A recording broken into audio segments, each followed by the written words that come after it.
వద్దు కొన్ని ముస్లిం సంఘాలు మొన్న పిలుపునిచ్చినాయి. ఏమని? వక్ఫ్ బిల్లు ఇప్పుడు కేంద్రంలో తీసుకొస్తున్నారు. ఆ బిల్లు వచ్చే వారంలో ప్రజెంట్ కాబోతోంది. రంజాన్ అయిపోయిన తర్వాత అది ప్రజెంట్ అవుతుంది, ఆటోమేటిక్గా ఆచరణ పొందుతుంది. దానికి కారణం రెండు, అటు లోక్సభ రాజ్యసభ రెండు చోట్ల కూడా ఎన్డీఏకి పూర్తి మద్దతు ఉండటం.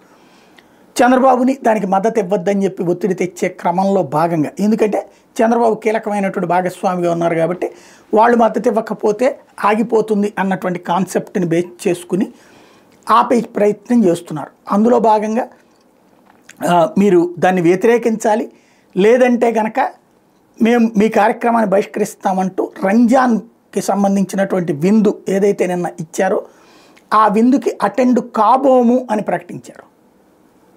పెద్ద ప్రకటనే జరిగింది, పెద్ద సంచలనాత్మకమైనటువంటి ప్రకటనే. కానీ నిన్న కార్యక్రమం జరిగింది, ముస్లింలు వచ్చారు, పెద్ద ఎత్తున వచ్చారు, చక్కగా భోజనం చేశారు, వెళ్ళారు. అది చంద్రబాబు సత్తా.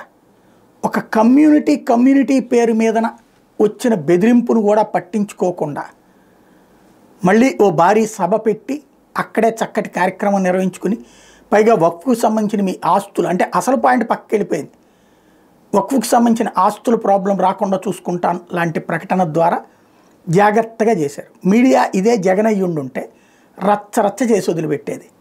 జగన్ని నిలదీసేవాళ్ళు, అప్పుడు వీళ్ళు పార్టీ పరంగాను హడావిడి చేసేవాళ్ళు, అంతా నడిచేది. ఇక్కడ ఇదే రాజకీయపరమైనటువంటి ఎత్తుగడల్లో చంద్రబాబుకు ఉన్నటువంటి రాజకీయ చాణక్యం.